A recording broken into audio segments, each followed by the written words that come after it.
When you're healthy, you have 1,000 problems. But when you're sick, you just have one. So मूल जेव्हा बरं नसतं तेव्हा तोच सगळ्यात महत्त्वाचा प्रॉब्लेम बनतो, बाकी सगळे निघून जातात. मोबाईल हा आता मुलांच्या हातामध्ये इतका सर्रास दिसायला लागलेला आहे. दुनिया मुठ्ठी में असं ते मोबाईलचं एक आकर्षण निर्माण झालं. जर तुमचा मुलगा मोबाईल बघितल्याशिवाय किंवा ऐकल्याशिवाय झोपायला जात नसेल तर he is already on the way of getting addicted. काही मुलं पालकांचंच सोशल मीडिया वापरतायत. सोशल मीडिया त्यांच्यापर्यंत पोहोचणं मुळात हे किती तुम्हाला घातक वाटतंय? म्हणजे ॲडल्ट कंटेंट हा लहान वयात त्यांच्या समोर येऊ शकतो, ही केवढी मोठी भीतीची गोष्ट आहे. आणि नको त्या वयात हे जर परिणाम झाले तर याचा पुढे जाऊन विध्वंसक वृत्ती, बंडखोरपणा आणि तिसरं म्हणजे सुसायडल टेंडन्सीज. पहिलं म्हणजे कौतुक करायचं नाही मुलाचं, की माझ्या मुलाला मोबाईल लागतो हां, किंवा की नाही नाही त्याला द्यायलाच पाहिजे, नाही तर तो म्हणजे काय मारहाण करणं सोडत नाही. आणि जर हॉर्मोनल ग्रोथ त्यांची चांगली झाली ना, ज्या वयात जी व्हायला हवी ती झाली, तर मात्र त्यांचं थ्रूआउट ब्रेन ग्रोथ आणि सगळं व्यवस्थित होतं. मुळात मोबाईलला ॲडिक्ट झालंय हे कसं ओळखावं पालकांनी? तुम्ही जर मोबाईलला जेवढं इम्पॉर्टन्स द्याल तेवढंच ते मूल त्याच मोबाईलला इम्पॉर्टन्स देणार आहे. पण तुम्ही मोबाईल बाजूला ठेवून घरातल्यानं इम्पॉर्टन्स दिलं तर मूल ही तेच मिमिक करणार आहे. आपण इंटरनॅशनल गाईडलाईन्स जर बघितल्या तर प्रत्येक वय जेवढं असतं ना मुलाचं, तेवढे minutes are actually okay for them for a screen time. म्हणजे 6 वर्षाच्या मुलाला 6 minutes is the screen time. ऑस्ट्रेलियामध्ये आत्ता त्यांनी नवीन बिल पास केलं. 16 वर्षाखालील ज्या मुलांची अकाउंट्स आहेत टिकटॉक, फेसबुक आणि इंस्टाग्रामवर, ती पूर्ण काढली जातील. पॅरेंटल गाईडलाईन्स आणि पॅरेंटल ट्रॅकर हा तुम्ही कायम त्याच्यात घालून ठेवला पाहिजे, हे कळण्यासाठी की मूल काय बघतंय. नमस्कार, मी अमित गद्रे. न्यूज 18 लोकमतच्या विशेष पॉडकास्टमध्ये सगळ्यांचं स्वागत आहे. मंडळी, आजचा विषय थोडासा खास आहे. कारण का तर तो तुमच्या आणि आमच्या घरातला आहे. प्रत्येकासाठी महत्त्वाचा असा विषय कुठला आहे तर तो आपल्या मुलांच्या हातामध्ये, घरातल्या कोणत्याही लहान मुलांच्या हातामध्ये सतत मोबाईल असतोय. आणि यामुळे काय त्याचे परिणाम होत आहेत, चांगले होत आहेत, वाईट होत आहेत, मानसिक असतील, शारीरिक असतील, अनेक परिणाम बघायला मिळतात. आणि मध्यंतरी यावरती पेडियाट्रिक जर्नलमध्ये एक संशोधन झालं. त्यामधला एक रिसर्च पेपर समोर आला आणि त्यामध्ये काही अतिशय भीती वाटतील आपल्याला असे काही रिपोर्टमध्ये उल्लेख बघायला मिळाला. तर नेमकं काय चाललेलं आहे, आपण काय काळजी घेतली पाहिजे, या सगळ्याबद्दल आज आपण गप्पा मारणार आहोत. आपल्यासोबत आहेत आज डॉक्टर देविका देशमुख आपल्यासोबत आहेत आणि त्यांच्याकडून आपण ही सगळी माहिती घेणार आहोत. कशा पद्धतीने आपण कंट्रोल करायचा आहे, कशा पद्धतीने मोबाईल द्यायचा आहे, वापर कमी करायचा आपण बघणार आहोत. डॉक्टर, तुमचं स्वागत आहे. नमस्कार, धन्यवाद. मी जसं म्हणालो ना, की मोबाईल हा आता मुलांच्या हातामध्ये इतका सर्रास दिसायला लागलेला आहे, की म्हणजे आपण त्याला ऑप्शन नाही आपल्याकडे. म्हणजे कोणतेही शाळेमधला प्रोजेक्ट असेल, व्हिडिओ कॉल असेल, या सगळ्यासाठी म्हणजे ते तर झालंच, पण लहान मूल रडतंय त्याला मोबाईल दे, तो शांत होईल. किंवा अरे आमचा मुलगा मोबाईल किती मस्त वापरतोय, कौतुकाने सांगितलं जातंय. खरंच कौतुकाची गोष्ट आहे की धोक्याची घंटा आहे? बरोबर आहे. मला असं वाटतं पोस्ट कोविड जो काळ सुरू झाला त्याच्यात मोबाईलचं आकर्षण किंवा स्क्रीनचं आकर्षण हे हळूहळू डेव्हलप झालं. आपण आधी जर बघितलं तर मुलांना स्क्रीन्स किंवा मोबाईल्स एवढे माहिती नसायचे किंवा आपण द्यायचो नाही. सरळसोट मोबाईल दिला असं कधीच झालं नाही. पण कोविडच्या काळात जेव्हा संपर्क साधू शकत नव्हतो पण एकमेकांशी, तेव्हा व्हिडिओ कॉलिंग सुरू झालं. बरोबर. फोनवरतीच सगळं मिळणं चालू झालं. सो दुनिया मुठ्ठी में असं ते मोबाईलचं एक आकर्षण निर्माण झालं. आणि त्यामुळे आलेले जे काही गोष्टी आहेत की आता हे मोबाईलमध्ये मला हे सगळं दिसतंय, माझा होमवर्क, माझं सगळं, तर त्यानंतर हे कन्व्हर्जन जास्त झालं मला वाटतं. आणि हे अतिशय अलार्मिंग सिच्युएशन आहे ही, की जिथे अमेरिकन असोसिएशन जे आता जो रिपोर्ट निघाला, 10,000 मुलांवरती त्यांनी ब्लाइंड फोल्ड स्टडी केला. So this was the largest so far the largest long term report made on child care. त्यामुळे ह्याला खूप गांभीर्याने आपण हे बघितलं पाहिजे आणि ह्याचा पालकांनी जास्त ह्याची नोंद घेतली पाहिजे की हे मुलं का घेतात, मुलांना दिला जातो मोबाईल, किंवा हे पालक असतात घरी किंवा बालकं आणि बाकीचे मंडळी असतात, त्यांनी सावधानीने हे घेतलं पाहिजे की this is something alarming with a child should not be expose to. बरं, हा जे नेमकं संशोधन झालं ते कशा प्रकारे झालं होतं किंवा त्यातून निष्कर्ष काय आले, म्हणजे का आपण काळजी करावी असा हा रिपोर्ट आहे? या रिपोर्टमध्ये 12 वर्षाखालील आणि 12 वर्षापासून काही मुलांना 12 वर्षाच्या वरती मोबाईल फोन्स दिले गेले आणि काही मुलांना नाही दिले गेले.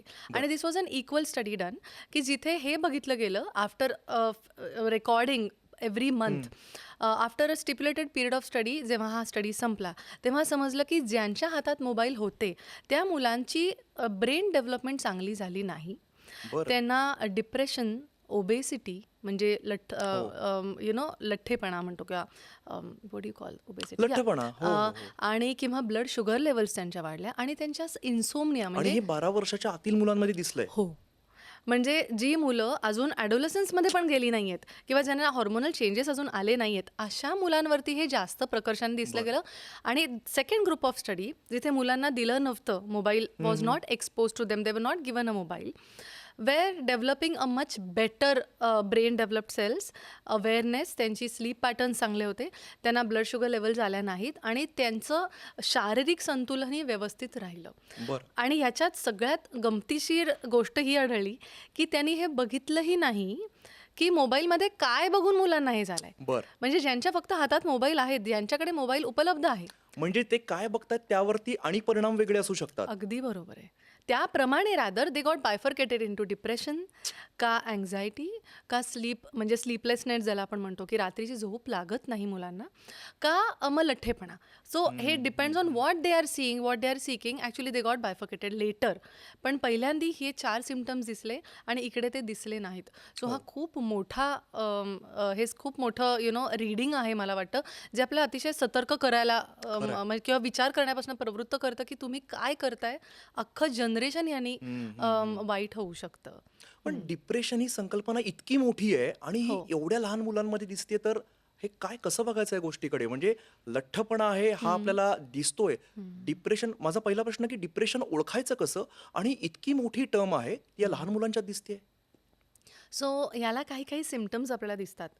मुख्य म्हणजे जर मूल इरिटेबल असेल तर पहिलं ते एक सिम्पटम असतं. दुसरं म्हणजे नैराश्य, मला काही करायचंच नाही आहे, एक लो एनर्जी दिसते. एक 12 वर्षाच्या मुलात किती उत्साह असला पाहिजे, बरोबर. त्याच्याऐवजी मला काही करायचं नाही. किंवा इंटरेस्ट, ज्याला आधी धावण्यात पळण्यात इंटरेस्ट होता, चित्रकलेत इंटरेस्ट होता, तो अचानक निघून जातो आणि मला काही करायचं नाही किंवा मला फक्त मोबाईलच बघत बसायचं आहे.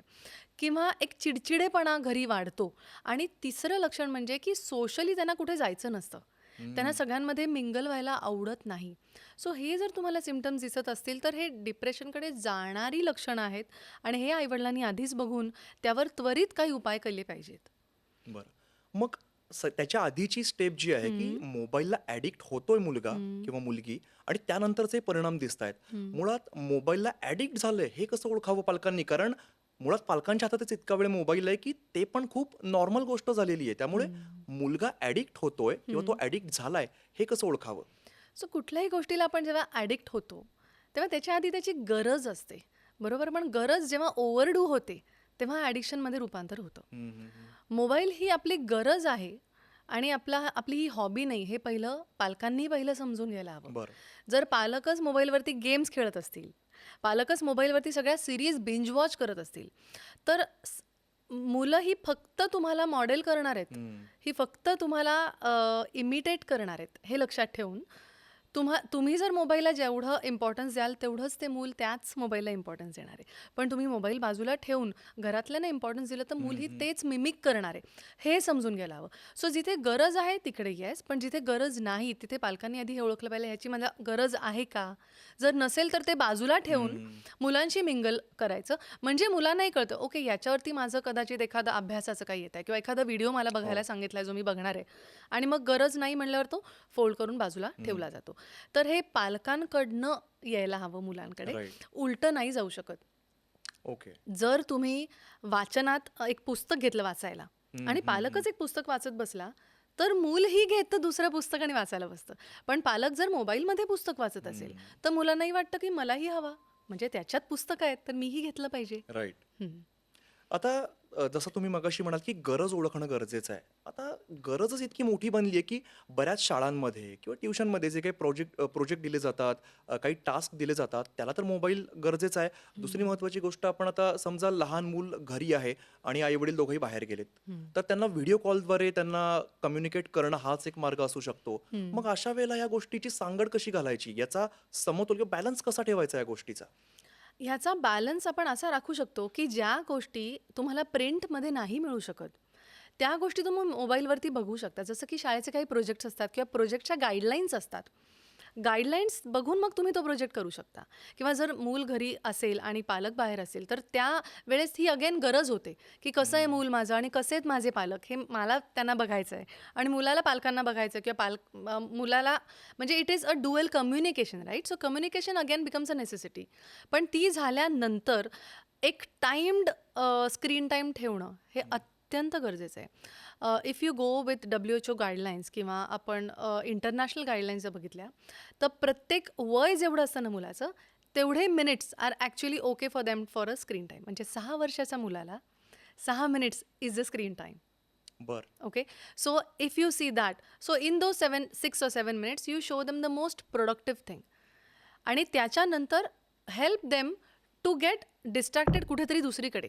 जसं ओके. की चित्रकला किंवा तू हं. काहीतरी करून दाखव किंवा काही असे गेम्स जे घरी आपण बोलून किंवा करू शकतो, त्याच्यात त्यांना जास्त व्यस्त करायचं. तुम्ही जर रिकामा वेळ ऑक्युपाय नाही केला हं. मुलांसाठी, तर त्या रिकाम्या वेळात मुलं मात्र फक्त स्क्रीन बघतात आणि त्याच्यात एंटरटेनमेंट शोधतात. So right. प्लेग्राऊंडवरचे खेळ, घरी गोष्टीची पुस्तकं हं, हं. किंवा असे काही साधनं वापरून occupy their time there and they will be happy.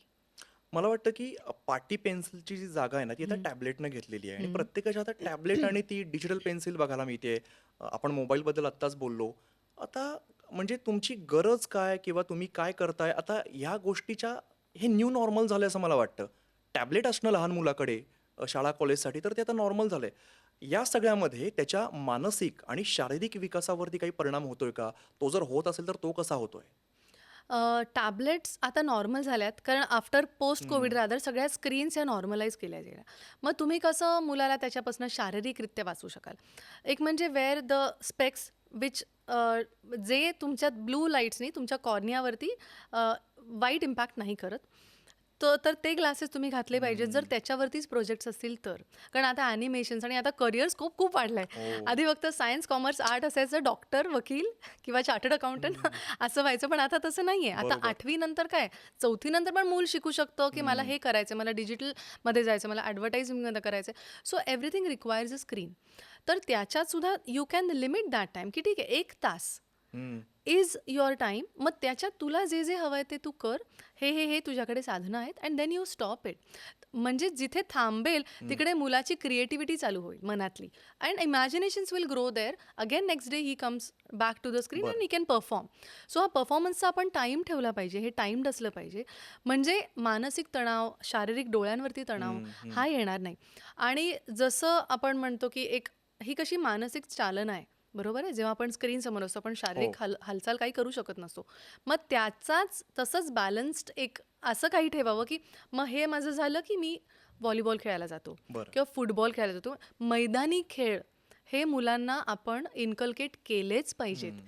कितीही तुम्ही आतमध्ये बसून काही कराल, screen time, digital time, brain use जिथे होतो, हं. तिकडे शरीरही यूज झालंच पाहिजे.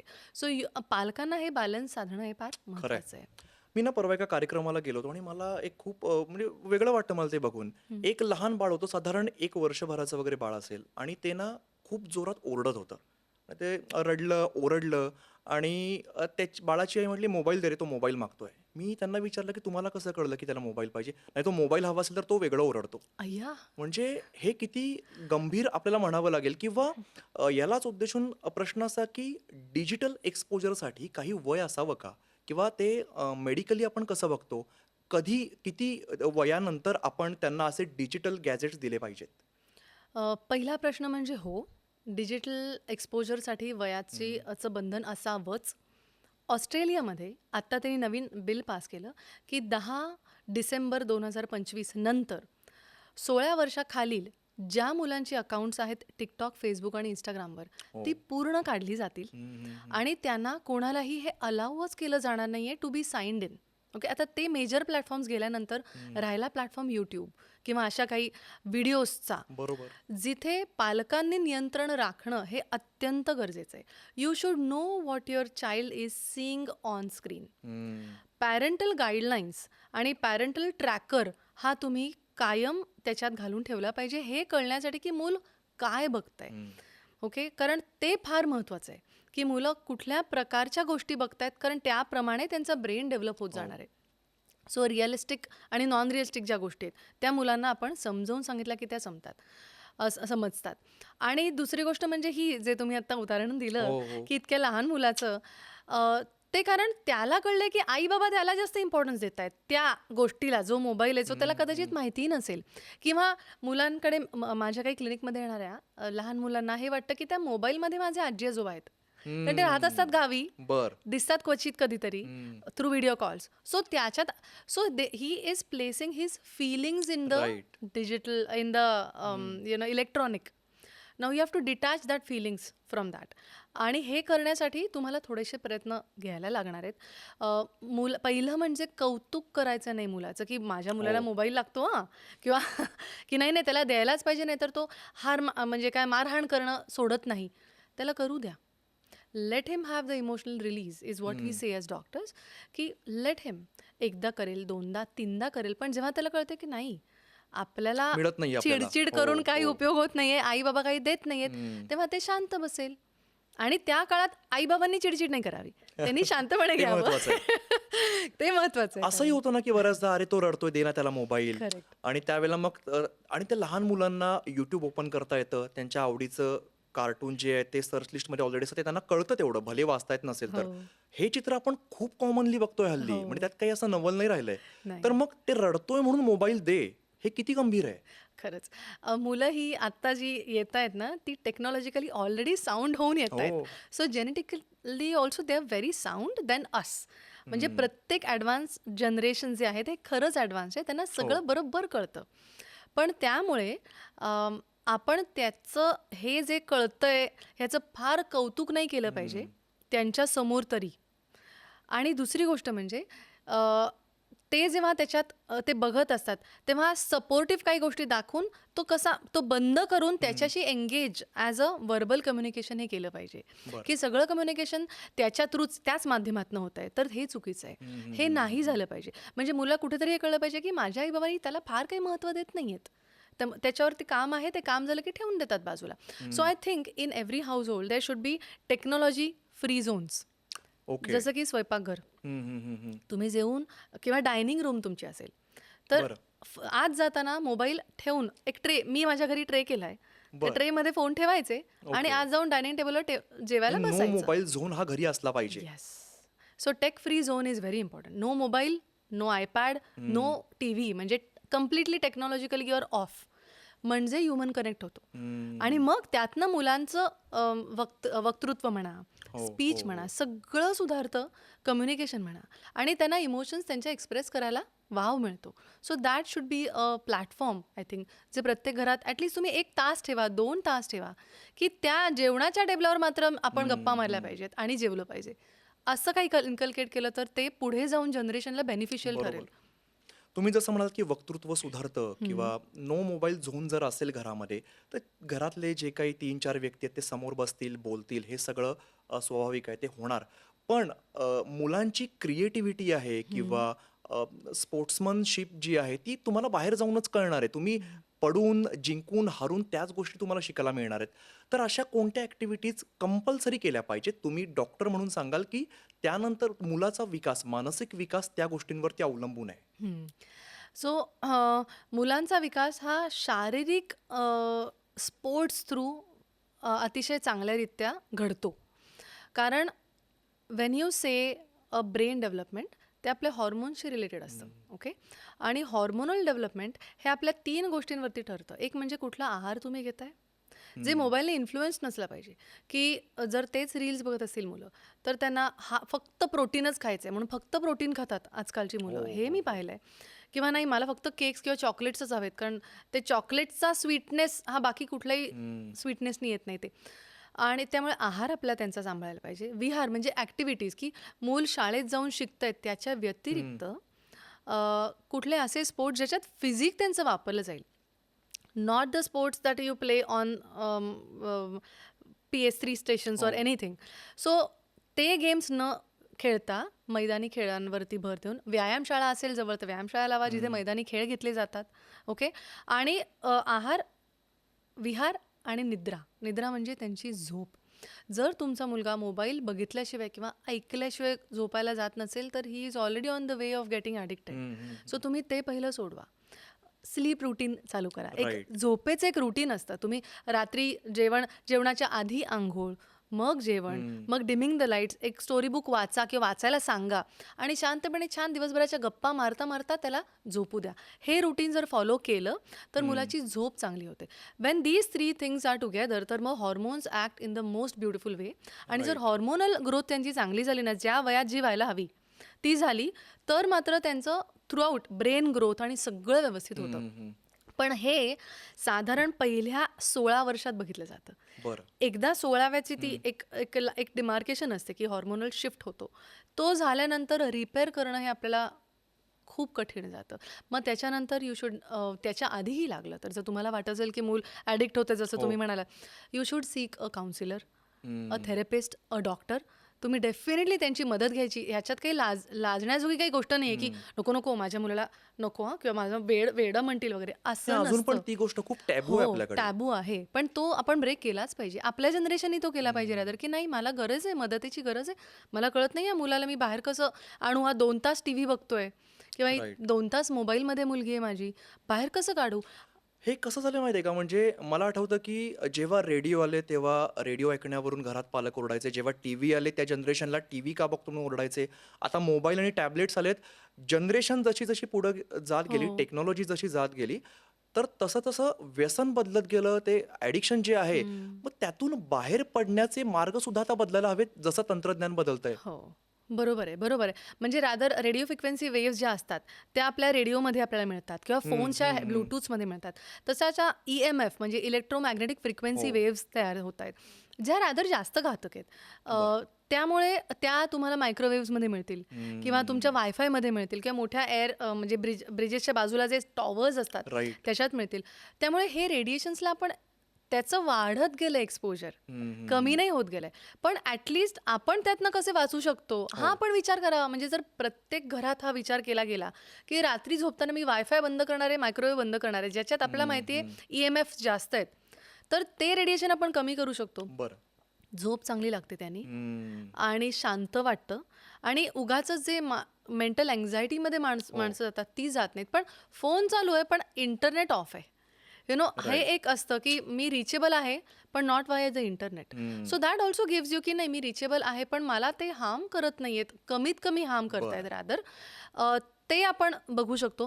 पण हे बरोबर आहे तुम्ही जसं म्हणाल तसं ॲज टेक्नॉलॉजी गोज अहेड ह्या सगळ्या गोष्टी अजून अजून वाढत जाणार आहेत. सो आपल्याला हे फाइंड आउट करायचं की ह्याच्यातनं मी स्वतःला डिटॅच कसा करू शकतो, माझ्या कुटुंबाला कसं वाचवू शकतो आणि जिथे गरज आहे तिकडे कसं वापरू शकतो. आणि इतकं चॅलेंज नाही त्याच्या पुढे जाऊन, जसं तुम्ही ऑस्ट्रेलियाचं उदाहरण दिलं की तिकडे तो तसा नियम केलेला आहे. हो. खरं तर त्याला काहीतरी मर्यादा असली पाहिजे नक्कीच.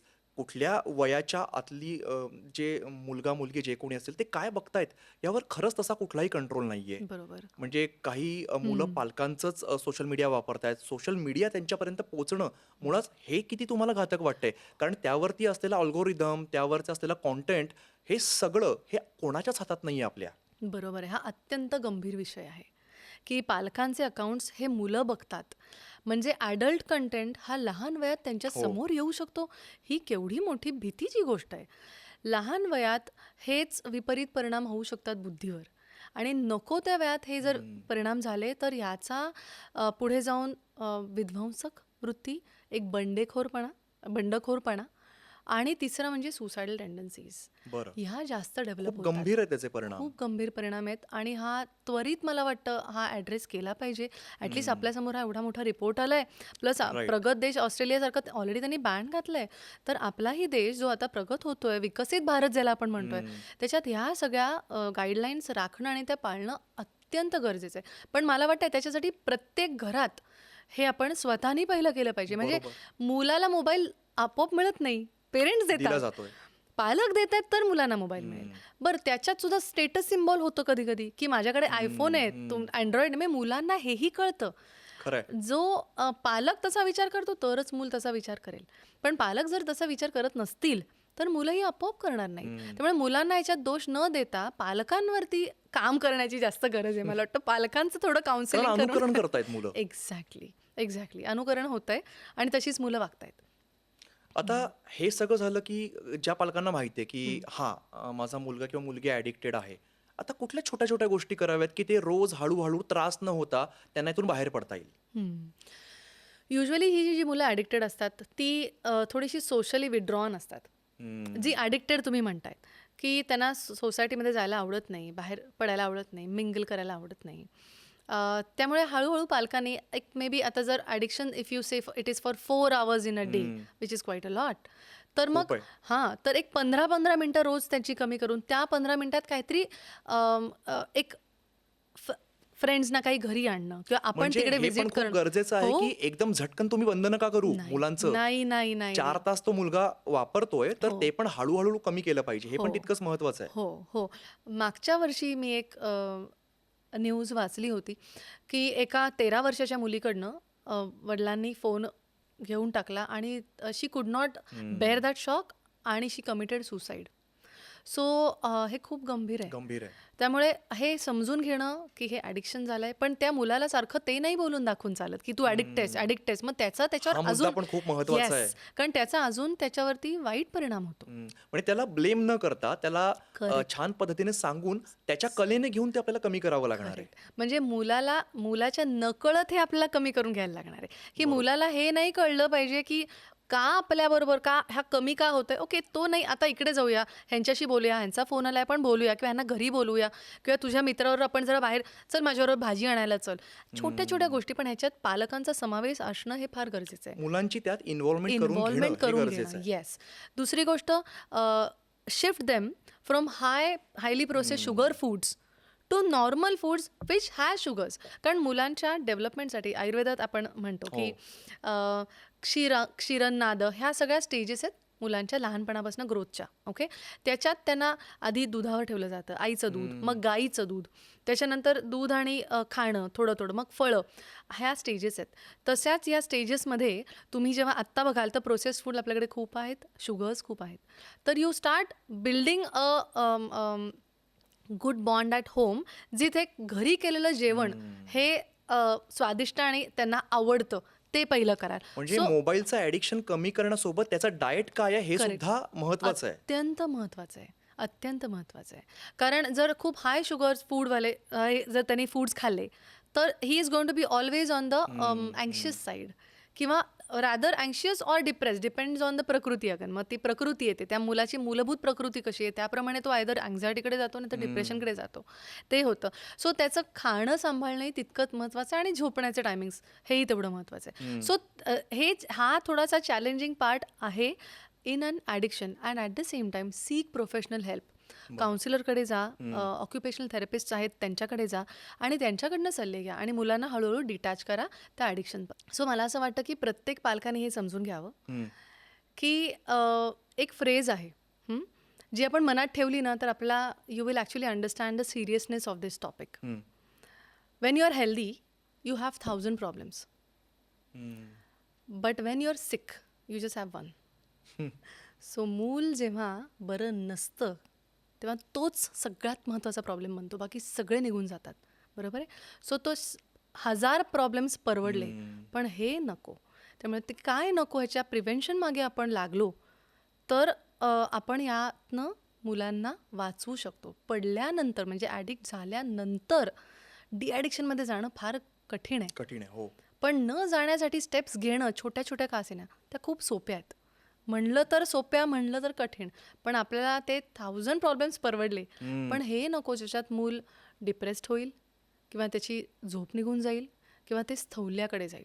खरंय. हां, तर हे फार गंभीर विषय आहे. त्यामुळे त्याच्याकडे जायचं नसेल, तर बाकीचे प्रॉब्लेम्स परवडले म्हणून मुलांना प्रिव्हेंटिव्ह केअर देणं हे फार ते गरजेचं आहे. वाक्य खूप लहान आहे तुम्ही सांगितलं ते, पण अर्थ एवढा मोठा आहे की 100 प्रॉब्लेम परवडले, पण हा एक नको. करेक्ट. खरंच म्हणजे या मुद्द्यावरती सुद्धा सगळ्या पालकांनी विशेष लक्ष ठेवणं गरजेचं आहे. डॉक्टर देविका, खरं तर हा मी जसं मगाशी म्हणालो तो घराघरातला प्रश्न आहे आणि लोकांना माहिती आहे की आमचा प्रॉब्लेम आहे, पण तो नेमका सोडवायचा आहे कसा हे कळत नव्हतं.